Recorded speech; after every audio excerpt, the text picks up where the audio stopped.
રક્ષાબંધન છે અને તને ફોનમાંથી ફુરસત જ નથી. બસ 5 મિનિટ.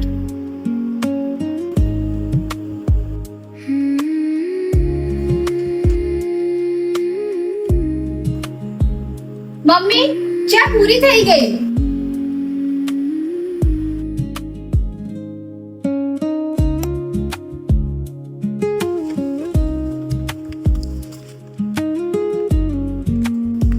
તું લઈને આવ્યો?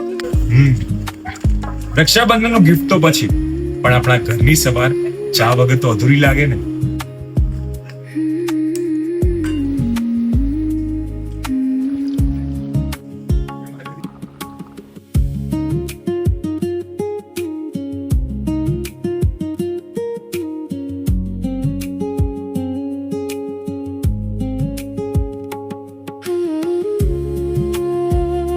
કેટલીક ભેટો એક દિવસ માટે હોય છે, પણ કેટલીક આદતો વર્ષો સુધી સંબંધોને જોડીને રાખે છે. વર્ષોથી તમારા પરિવારનો એક હિસ્સો. હિરણ શકુંતલા ચૌધરીજા. હેપી રક્ષાબંધન.